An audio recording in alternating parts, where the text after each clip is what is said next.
Você sabia que houve um tempo em que muitos acreditavam que a salvação era exclusiva para os judeus?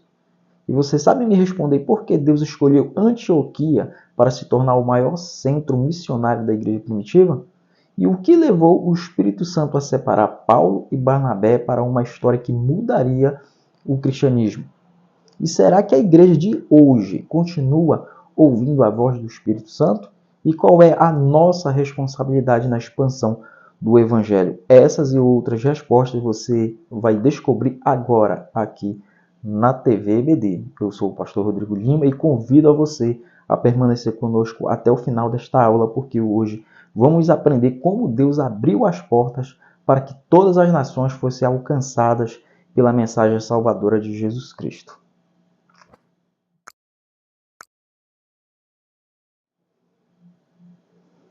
A paz do Senhor, meus queridos irmãos, sejam todos muito bem-vindos, né, à nossa TV EBD. Hoje estudaremos a primeira lição do terceiro trimestre de 2026, o chamado para os gentios. Tá? Para você que não me conhece, eu sou o pastor Rodrigo Lima, servo do Deus Altíssimo. Para não perdermos tempo, eu só vou pedir para que você se inscreva no canal, comenta, compartilha, tá? Porque estamos iniciando aqui, tá bom? Então já conto aí com a sua ajuda, né? Com a sua interação aqui, tá legal? Combinado? Vamos estudar, tá? Então nosso texto áureo está em Atos dos Apóstolos, capítulo 13, verso 2, que diz: e servindo eles ao Senhor e jejuando, disse o Espírito Santo: apartai-me a Barnabé e a Saulo para a obra a que eu os tenho chamado. Né? A verdade prática, tá? Então, quando a igreja, né, ouve o Espírito Santo, o evangelho avança e vidas são alcançadas para a glória de Deus. Tá? Então, nessa lição, veremos como Deus, né, levantou Antioquia como base missionária, né? Chamou Paulo e Barnabé para uma grande obra e demonstrou que seu plano de salvação alcança todos os povos, tá? Então prepare aí a sua Bíblia, tá? E vamos aprender juntos, tá? A minha tá aqui, ó, tá aqui. Tenho nos bolsos aqui, né, com a revista digital que eu uso, mas a minha Bíblia tá aqui, ok? Vamos lá, então. Tópico primeiro, o nascimento da missão gentílica. Ponto 1, Antioquia, um centro escolhido por Deus. Tá? Então vamos aqui. Deixa eu tomar uma aguinha aqui com a minha xícara da TV EBD. Ó. Então vamos lá. Antioquia era uma das cidades ali mais importantes do mundo antigo, tá? Fundada ali por Seleuco Nicator, né? Seleuco Nicator, tornou-se um grande centro político, comercial e cultural do Império Romano. Tá? Então ali conviviam diferentes povos, tá? Culturas e idiomas. Nada disso aconteceu por acaso, tá, pessoal? Tudo Deus ele faz tudo perfeito, tá? Então Deus estava o quê? Preparando uma cidade estratégica, tá? Para que o evangelho alcançasse ali diversas regiões do mundo, tá? E foi em Antioquia que os discípulos ali eles receberam pela primeira vez o nome de cristãos, tá? Então já anota aí que isso é muito importante. Foi em Antioquia, tá? Que os discípulos pela primeira vez foram chamados de cristãos, tá? Mais do que uma cidade importante, Antioquia tornou-se também uma plataforma missionária, tá? Então a partir dali missionários seriam enviados para anunciar Cristo, né, aos gentios, tá? Então Deus ele continua usando lugares estratégicos para cumprir seus propósitos. Hoje isso, tá? Então talvez você pense que a sua cidade é pequena, né, ou sem importância, tá? Mas Deus ele pode transformar uma igreja local em um poderoso instrumento para alcançar vidas, tá? Então o importante não é o tamanho, tá, da cidade, mas o que? A disposição da igreja em obedecer ao Senhor. Isso é mais importante, tá? Então, sua igreja, né, ela está servindo apenas aos seus próprios interesses ou está comprometida em alcançar pessoas para Cristo? Tá? Fica essa pergunta no ar. Tá bom? Ponto 2. Profetas e doutores servindo ao Senhor. Vamos lá. Então a Bíblia nos mostra que havia em Antioquia homens comprometidos, tá, com a obra de Deus. Tá? Não era comprometido com amiguinhos, né? Um querendo trazer o outro para perto de si, não. Ele era comprometido com a obra de Deus. Tá? Então eles serviam ao Senhor através do quê? Da oração, do jejum e do ensino da palavra, que é o que nós estamos fazendo nesse momento. Estamos aprendendo aqui sobre a palavra de Deus. Tá? Então observe algo importante aqui. Tá? O Espírito Santo falou quando eles estavam dormindo? Não. O Espírito Santo falou quando eles estavam adorando. Tá? Então eles estavam aqui, eles não estavam discutindo estratégias humanas, tá? Como acontecem hoje. Tá? Eu vejo por aí as pessoas se reúnem para discutir estratégia. Vamos fazer, por exemplo, estamos na época da festa junina, né? Vamos fazer alguma coisa para atrair o jovem, tal, não sei o quê. E acaba passando o pano em algumas coisas que eu não vou entrar aqui profundo nessa situação. Tá? Mas as pessoas discutem estratégias humanas, tá? E não se dobram, né, pedindo o auxílio de Deus. Não tem oração, não tem jejum, não tem consagração, não tem nada. Tá? Então, não estavam preocupados apenas, eles estão preocupados, esse tipo de pessoa, eles estão preocupados apenas com números, tá? E estavam buscando o quê? E não estavam buscando a presença de Deus, tá? Então, uma igreja que busca a Deus, ela torna-se o quê? Sensível à sua voz, tá? Então, muitas vezes, queremos direção de Deus, mas não queremos dedicar tempo à oração. Queremos respostas rápidas, né? Sem desenvolver o que? Intimidade com o Senhor. Então, a igreja que ora, jejua e medita na palavra, ela continua ouvindo a voz do Espírito Santo. Tá? Então, qual foi a última vez que você separou um tempo ali especial para buscar a direção de Deus? Deixa aqui nos comentários. Tá? Ponto 3. A separação ali de Paulo e Barnabé. Tá? Então, o Espírito Santo disse... Tá? Apartai-me a Barnabé e Saulo para a obra a que os tenho chamado. Tá? Então perceba que o chamado, ele partiu de Deus. Não partiu, não, olha, chama Paulo e Barnabé aqui porque eles são meus chapas, são meus amigos, são meus camaradas. Não partiu disso, então muito cuidado com isso. Tá? Perceba que partiu de Deus. Então a missão não nasceu da vontade de homens. Tá? Nasceu no coração do próprio Deus. Paulo e Barnabé, eles eram líderes importantes daquela igreja.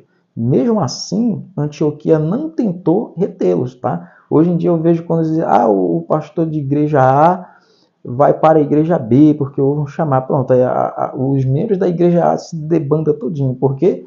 Porque estão alicerçados no pastor e não em Deus, né? Isso tem acontecido, né? Então a igreja, ela compreendeu que a missão era maior do que seus interesses locais, tá? Então eles jejuaram, oraram e puseram as mãos sobre eles, tá? E os enviaram, tá? Então nesse momento nasce oficialmente a grande expansão missionária da igreja entre os gentios, tá? Então uma igreja madura, ela não apenas recebe bênçãos, tá? Ela também envia obreiros, tá? Ela investe em missões e ela apoia aqueles que foram chamados para anunciar o evangelho, tá? Então, estamos dispostos a abrir mão do nosso conforto, tá? Para que outras pessoas conheçam a Cristo? Fica essa pergunta no ar aí. Será que eu faria isso? E você que está me assistindo aí? Né? Tópico 2. O Espírito Santo e a obra missionária. Ponto 1. O Espírito que conduz a missão.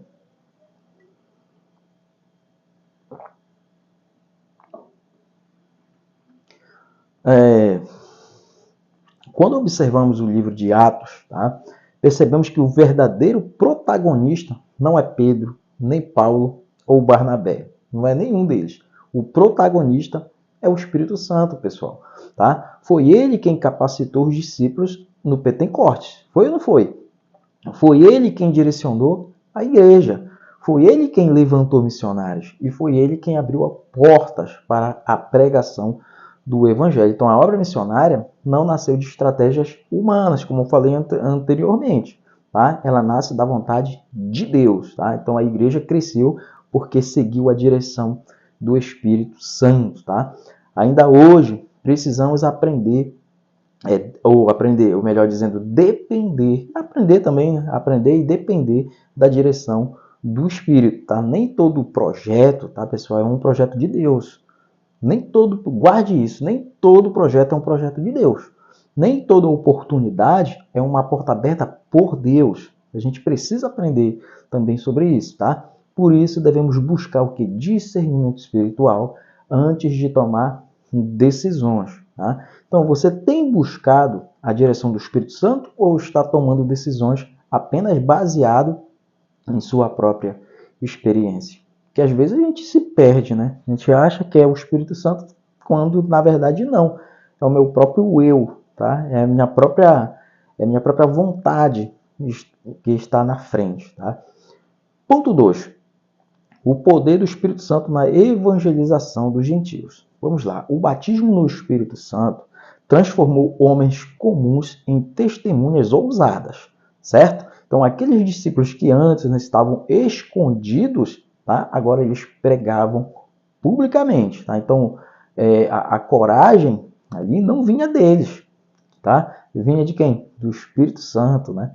Então, o crescimento da igreja primitiva foi resultado da ação sobrenatural de Deus. Tá? Milhares de pessoas foram alcançadas porque havia poder espiritual acompanhando a mensagem. Tá? Então, conhecimento é muito importante, pessoal. E vocês estão diante de uma pessoa que ama o conhecimento. Tá? A preparação também é importante, sim. Mas a igreja jamais pode substituir o poder do Espírito Santo por métodos humanos. Tá? Precisamos da unção de Deus para cumprir nossa missão. Tá? Então, será que temos buscado mais técnicas ou mais a presença de Deus? Tá? Fica a dica aqui. Rodrigo, então qual é? O que nos diz? Tá? Eu digo equilíbrio. É claro que temos que buscar a Deus em oração, né? Joelhos dobrados, na leitura da palavra, na meditação, até monte, se for o caso.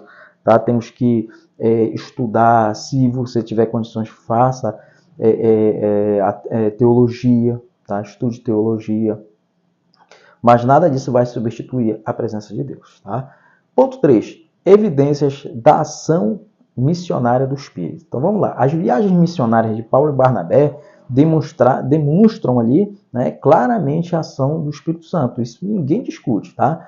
Portas se abriram. Por onde eles iam, as portas se abriram. Né? Por quê? Porque o Espírito Santo estava na frente. Milagres aconteceram. Inúmeros milagres aconteceram. Por quê? Porque o Espírito Santo estava na frente. Né? Vidas foram transformadas. Por que foram transformadas? Porque o Espírito Santo estava na frente. Eu não tenho poder de transformar ninguém. Às vezes a gente fica dando murro em ponta de facas, querendo que o meu irmão aceite a Cristo na violência. Né? E não é assim. Sabemos que tudo é obra do Espírito Santo. Tá? Então, igrejas foram estabelecidas por onde eles passaram. Daí vem também a questão de apóstolos, né? Que na verdade são missionários, aqueles que vão abrindo obras, né, ao redor do mundo. Tá? Então, mesmo diante da perseguição, a obra ela continuou o quê? Avançando.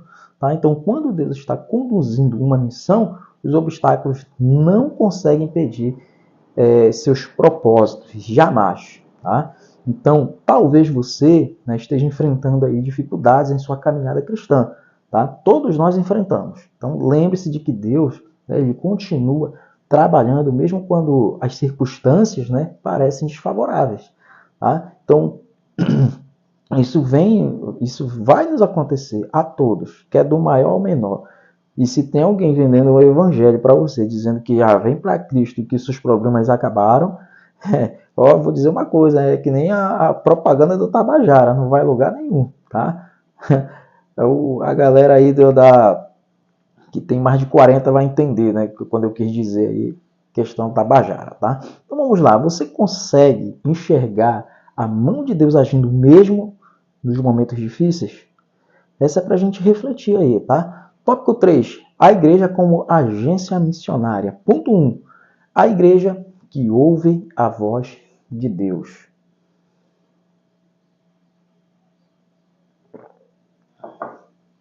Antioquia, ela tornou-se referência porque aprendeu a ouvir a voz de Deus. Tá? Então, antes de agir, eles buscavam o quê? Orientação. Ou seja, antes de agir, vai ver que tinha uns lá nervosinho, querendo, não, vamos lá, e tal, tudo. Mas o que acontecia? O mais experiente dizia, não, pessoal, vamos buscar a orientação. Vamos buscar a orientação de pessoas mais sábias, orientação do próprio Deus. É assim que agir, é assim que o crente maduro age. Ele não age por emoção, tá? Ele age por oração, entendeu? Então, antes de enviar, orava. Não, vamos enviar o irmão aqui, não, mas vamos orar aqui para ver se Deus concorda com isso, né? Antes de decidir, jejuavam. Para quê? Para mortificar a carne, para não tomar decisões baseadas na vontade própria nossa. Tá? Então, essa é a marca de uma igreja saudável. Tá? Então, quanto mais nos aproximamos de Deus, mais sensíveis nos tornamos à sua voz. Tá? Ponto 2. É uma igreja que envia e sustenta missionários. Tá? Aqui é uma área muito ampla. Tá? Eu não vou entrar em muitos detalhes porque eu não quero que esse vídeo fique muito longo, tá? Mas vamos lá. A missão, ela não é responsabilidade apenas do missionário, tá? Ou seja, uma igreja, a igreja ela é responsável, tá? E quando eu falo a igreja, eu falo toda a igreja, todo o corpo de Cristo, tá? Porque quem envia, ele participa da missão, tá? Quem envia participa da missão. Quem contribui participa da missão. Ou seja, e quem ora participa da missão. Ou seja, o que eu quero dizer? O que tem acontecido em muitas igrejas hoje? Ah, vamos enviar um missionário lá para a China. Aí manda o rapaz para lá, o homem de Deus. Né? Só que esse homem de Deus, ele é casado, às vezes tem filhos, tá? E aí ele não vai sozinho, tem que ir toda a família. E a igreja é responsável por ele lá. Ou seja, responsável pela sua alimentação, pela sua estadia, tá? Pelo estudo do filho.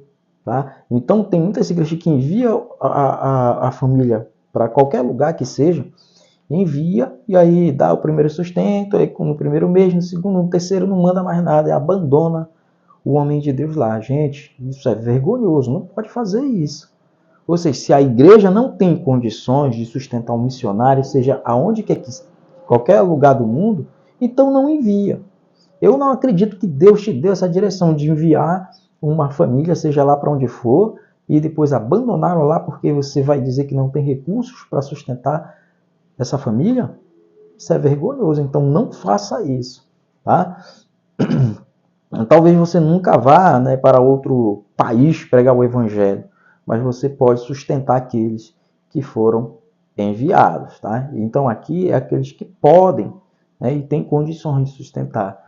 Entendeu? Ou seja, Rodrigo, então eu não tenho condições de ajudar financeiramente, um exemplo. Mas você pode usar com oração, você pode contribuir com a sua oração, tá? Orando pelos missionários do mundo. Não, seja bem sincero, eu quero ver aqui nos comentários. Quantas vezes durante a sua oração, tá? Durante a sua oração, você disse, Senhor, abençoa os missionários pelo mundo. Olha, eu vou dizer uma coisa, acho que 90% de nós, eu me incluo no meio também, a gente não lembra dos missionários quando estamos orando, tá? Isso é uma vergonha para todos nós. Ponto 3. Uma igreja que cumpre a grande comissão. Vamos lá. A ordem de Jesus, ela continua válida. Até hoje, qual é a ordem? A ordem, ide e pregai. Não é isso? Ou seja, vai e prega. Né? Então, fazei discípulos. Discípulos, né? Então a missão, ela ainda não terminou. Milhões de pessoas continuam precisando ouvir a mensagem da salvação. Tá? Então o Espírito Santo ele continua chamando servos para a sua obra. Tá? A pergunta é, estamos dispostos a responder? Quem garante que Deus já te chamou? Deus já me chamou, mas a gente ainda não respondeu. Quem garante isso? Tá? Então, cada cristão ele possui um campo missionário, todos nós. Onde Me responde aí, Rodrigo, alguém deve estar perguntando. Aonde? Eu respondo. Na sua família. É um grande campo missionário. Na sua família. Mas sabe o que acontece? Às vezes você, né? Às vezes você aí nem fala com a sua família. É brigado com 50% dos membros da sua família. Misericórdia. Não pode. Qual é o outro grande campo missionário que existe? No trabalho. Tá? Em vez de você ficar na brincadeirinha, na sacanagem, não. Você usa esse ambiente de trabalho para você evangelizar. Qual é o outro campo? Escola, faculdade. E eu sei que é terrível, tá? Mas a gente tem que usar estratégia. Temos que preparar nossos jovens, tá? Para quando eles chegarem lá, eles estarem bem instruídos, para não cair nas ciladas aí do diabo e sim semear a palavra de Deus. Qual é o outro campo? O seu bairro. Seu bairro. Você pode, né, ser aí um evangelizador aí no seu bairro. Onde mais? Na sua cidade, expandindo um pouco mais, tá? Então, todos nós fomos chamados para testemunhar de Cristo. Só que você já quer dar um salto maior que a perna, já quer ir para outro país, sendo que você não começou a obra missionária nem na sua casa, né? Então, eu quero concluir aqui, tá? Esse primeiro a lição número 1 aqui, né? Do terceiro trimestre de 2026, dizendo que ao estudarmos essa lição, aprendemos que... O que a gente aprendeu hoje aqui? Que Deus escolheu Antioquia para ser uma base missionária. Tá? O Espírito Santo dirigiu e enviou o que? Paulo e Barnabé. Né? Então a expansão do Evangelho não foi resultado da ação, ele foi resultado, melhor dizendo, não foi resultado da ação humana, e sim da ação do Espírito Santo. Tá? Então a igreja ela tem a responsabilidade também de enviar, sustentar e participar da obra missionária. Tá? Então a missão ela continua em nossos dias, tá? Que Deus encontre em nós, né, a mesma disposição que encontrou ali na igreja de Antioquia. Tá? Que possamos ser sensíveis à voz do Espírito Santo, né? Que estejamos prontos para cumprir o chamado de Deus. Né? E se esta lição aqui ela edificou a sua vida, deixa um like, compartilhe esse vídeo, tá? E se inscreva na TV EBD, tá? De coração peço que vocês me ajudem para crescer, para expandir. É uma forma de missão também isso aqui, tá? Para que mais pessoas tenham acesso, tá bom?